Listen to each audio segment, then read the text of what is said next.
गंगा दशहरे का मतलब जानते हो आप?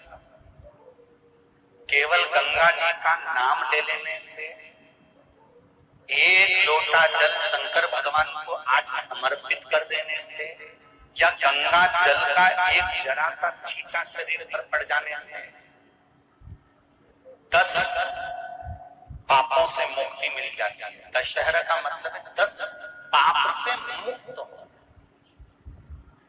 पहला पाप है किसी के घर का बिना पूछे कोई सामान उठाकर हमने भोग कर लिया हो, तो उस पाप से।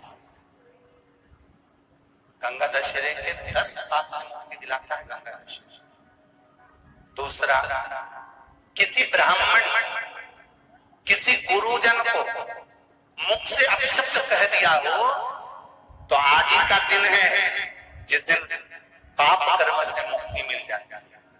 तीसरा, किसी स्त्री को, किसी नारी को, किसी कन्या के प्रति, स्त्री के प्रति, नारी के प्रति अगर गलत सोच लिया हो या गलत कर्म हमने कर दिया हो, तो उस पाप से मुक्ति गंगा दशहरे का दिन दिला देता है। चौथा,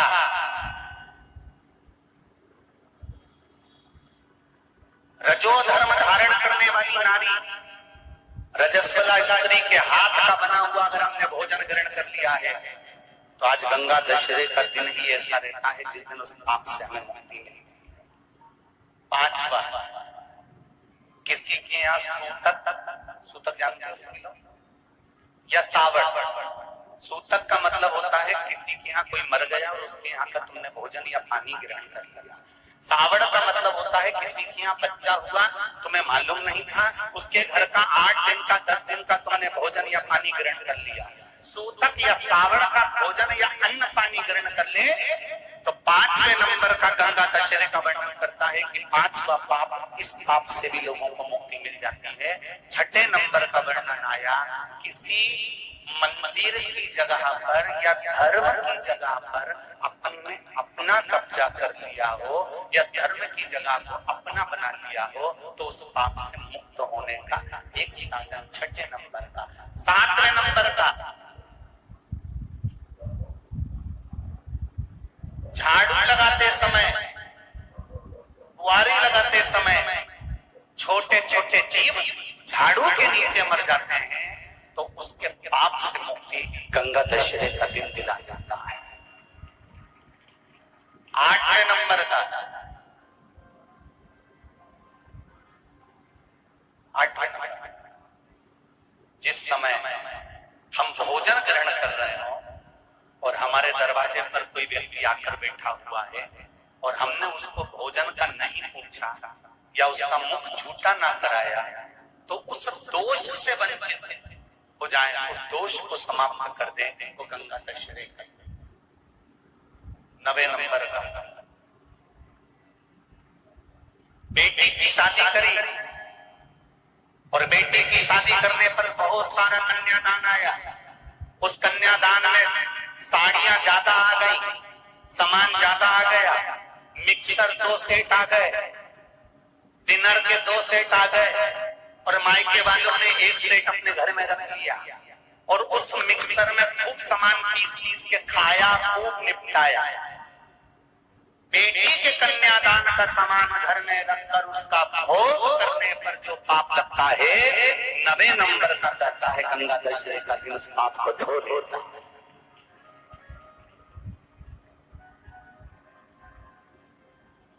10वें नंबर का महाराज, यदि किसी तीर्थ में जाकर हमने कोई गलत काम करा होता है, तो गंगा दशहरे का ये आज का दिन हमारे पाप को वो धो देता है। ये गंगा दशहरे के 10 पाप को धोने के लिए मात्र एक दिन है गंगा दशहरे का दिन। आज के दिन जो शिव जी को जल चढ़ाता है, शंकर भगवान कहते हैं भले उसने उसमें गंगा जल डाला नहीं डाला, पर मेरे ऊपर जब जल चढ़ाता है, शिव जी कह देते हैं आज के चढ़े हुए जल को मैं गंगा जल बना देता हूं। आज गंगा दशहरे का खूब भजन करो, दान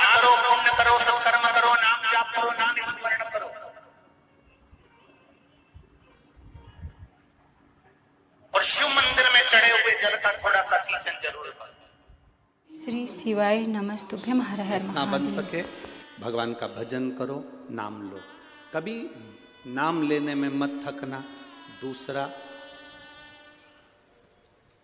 विद्या अध्ययन में, पढ़ने में कभी मत थको, कभी पढ़ने में मत थकना। जितने नवयुवक बेटा बेटी हैं, कभी ये मत सोचना कि मैं पढ़ पढ़ के थक गई, अब आगे मेरे को पढ़ाई नहीं करना, सारी एजुकेशन मेरी पूरी हो गई। ना ना, थकना नहीं, और कुछ नया पढ़ने का सोचो, कुछ अच्छा करने का सोचो।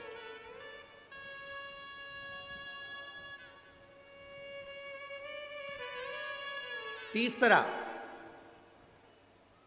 दान करने में कभी मत थकना। ये मत सोचना कि मैंने अपनी बहन बेटी को दे दिया था तो इनको नहीं दूंगी, उनको दे दिया, अभी राखी पे मैंने साड़ी दिलाई थी तो दूज पर नहीं दिलाऊंगी, अभी मेरे यहाँ शादी थी, मैंने मायरा भरा था तो मेरी जीजी अब की बार आएगी तो मैं साड़ी नहीं दूंगी, अभी तो मायरा भर के आई हूं, अभी तो देख के आई हूं। भगवान का नाम लेने में मत थको, पढ़ने में मत थको, दान करने में जम के बोलो मत थको। और चौथे नंबर पर कहीं शिव महापुराण की कथा अपने नजदीक में आ जाए तो कथा सुनने में मत थको, सुनो। श्री भागीरथ बाबा गंगा जी को लेकर आए। भागीरथ बाबा तो गंगा जी को लेकर आए 60,000 काकाओं के उद्धार के लिए, और वो गंगा भी बहती हुई गौमुख से लेकर चलते चलते चलते चलते वो गंगा भी कलकत्ता तक जब पहुंची है, गंगा सागर तक जब पहुंची है, तो उसके घाट पर, उसके तट पर, गंगा महारानी के किनारे पर जितने जितने भक्त, जितने साधु, जितने सन्यासी, जितने साधक, जितने उपासक, जितने जीव रह रहे हैं, ये गंगा उनका कल्याण कर रही है। और जो उसकी शरणागति में जा रहा है, गंगा उसका उद्धार कर रही है। गीता पुरुष गोरखपुर का कल्याण का गंगा अंक कहता है कि कुछ तिथियां भारत की भूमि पर ऐसी वर्णित है जिन तिथियों में भी गंगा का जल, हम शिव को अगर एक बूंद भी समर्पित कर रहे हैं, गंगा का जल मात्र एक आधी चम्मच भी, आचमन जितना भी अगर हम शिव को समर्पित कर रहे हैं तो उसका सुख आनंद, ये तिथियां हमारे यहाँ जो दी गई हैं, इन तिथियों में अगर हम गंगा का मात्र थोड़ा सा जल भी अगर जल के पात्र में डालकर गंगा जी का जल थोड़ा सा भी शिव के पास लेकर जा रहे हैं, तो ये एक भाव अपने भीतर होना चाहिए कि आप केवल गंगा का जल साधारण शिव मंदिर में समर्पित नहीं कर रहे हो, आप गंगा का जल भले अपने घर से लेकर जा रहे हो, थोड़ा सा भी जल ले जाकर अगर शिव को समर्पित कर रहे हो, तो तुम्हारे भीतर यह भाव होना चाहिए कि मैं गंगोत्री से जल भरकर सीधे रामेश्वर में ले जाकर गंगा के जल को समर्पित कर रहे, शिव को समर्पित कर रहे। ये आपके भीतर एक भाव उत्पन्न होना चाहिए। वहां गौमुख से निकली, गंगोत्री से निकली, चलते चलते चलते चलते वो गंगा सागर तक पहुंची है। हरिद्वार, ऋषिकेश, प्रयागराज, सब जगह से निकलती हुई चली गई है। मन नहीं लगा था देवराज। भागीरथ बाबा के भी जितने परिवार में लोग सब साधना करे गंगा जी को लाने के लिए, हो सकता है चित्त लगा ना लगा, पर दिलीप आदि कादिक जितने भी हुए, उसमें जो भागीरथ बाबा थे, भागीरथ जी महाराज का हृदय गंगा जी को लाने के लिए सबसे पहला अगर सुख पाया तो गंगा के चरणारविंद को पाने का प्रयास। केवल गंगा जी का नाम ले लेने से, एक लोटा जल शंकर भगवान को आज समर्पित कर देने से, या गंगा जल का एक जरा सा छींटा शरीर पर पड़ जाने से 10 पापों से मुक्ति मिल जाती है।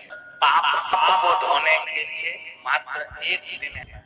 आज के दिन जो शिव जी को जल चढ़ाता है, शंकर भगवान कहते हैं भले उसने उसमें गंगा जल डाला नहीं डाला, पर मेरे ऊपर जब जल चढ़ाता है, शिव जी कह देते हैं आज के चढ़े हुए जल को मैं गंगा जल बना देता हूं। खूब भजन करो, दान करो, पुण्य करो, सत्कर्म करो, नाम जाप करो, नाम स्मरण करो, और शिव मंदिर में चढ़े हुए जल का थोड़ा सा सिंचन जरूर करो। मन नहीं लगा था देवराज। भागीरथ बाबा के भी जितने परिवार में लोग सब साधना करे गंगा जी को लाने के लिए, हो सकता है चित्त लगा ना लगा, पर दिलीप आदि कादिक जितने भी हुए, उसमें जो भागीरथ बाबा थे, भागीरथ जी महाराज का हृदय गंगा जी को लाने के लिए सबसे पहला अगर सुख पाया तो गंगा के चरणारविंद को पाने का प्रयास। गंगा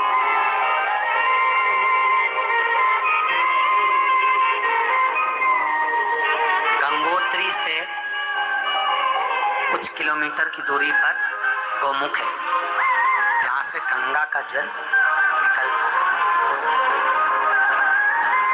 गंगा का जल जहां से निकलता है तो बड़ा सुंदर स्थल, चारों तरफ बर्फीली पहाड़ियां और वहां से गंगा मैया आराम से निकलकर बाहर आ रही है। भागीरथ बाबा 60,000 काकाओं के उद्धार के लिए गंगा को जो लेकर आए, ये गंगा मैया सामने खड़ी होकर भागीरथ जी के बोल भी दी कि मैं आ जाऊंगी, पर दिक्कत एक है कि मुझे संभालेगा कौन। ऊपर से आई नीचे चली गई तो मतलब क्या? ऊपर से आई नीचे चली गई, उसका मतलब क्या है? उसका सार तत्व क्या है? बहुत ध्यान दीजिएगा महाराज इसका। कमाई तो हो रही है, 30,000 रुपये महीना, 40,000 रुपये महीना कमा कर कमाई तो आपकी हो रही है।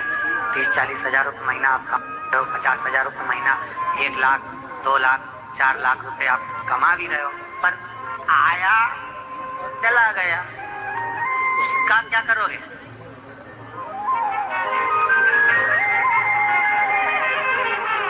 उसका करना क्या है? बहुत सुंदर संवाद है, ध्यान दीजिएगा। जिसके घर में कमाने वाले 2-4 हैं, पैसा तो आ रहा है और घर में टिक नहीं रहा, डॉक्टर में, पुलिस में, एक्सीडेंट आदि में, कहीं गलत जगह पर व्यसन में अगर पैसा जा रहा है, जुए में, मांसाहार, मदिरा पान, या कहीं आया पैसा, पैसा आने में कमी नहीं, आ रहा है पर टिक नहीं रहा, रुक नहीं रहा, कोई मांगने आ गया, दे दिया, फिर वहां से अपने पास नहीं आ रहा, अपन कह रहे हैं भैया हमारा पैसा लौटा दो, नहीं आ रहा। तो महाराज शिव महापुराण की कथा कहती है, एकादशी के दिन गंगा के जल में मात्र 7 बेलपत्री डालकर जो नंदीश्वर भगवान अर्थात जो शंकर जी के शिवलिंग के सामने नंदी होता है, उस नंदी के चरण पर गंगा का जल चढ़ाकर बेलपत्री शिव पर समर्पित कर देता है, उसके घर में रुपया रुकना चालू हो जाता है, फिर वो गलत जगह पर नहीं जाता, गलत स्थान पर वो धन जाएगा ही नहीं। बेटा अगर व्यसन में पड़ा हुआ है, मदिरा पान में पड़ा हुआ है, मांसाहार में, जुए आदि में जा रहा है, तुम्हें लग रहा है कि मेरा बेटा गलत मार्ग पर जा रहा है, ये मित्र दोस्ती गलत हो रही है, वो सही जगह पर है।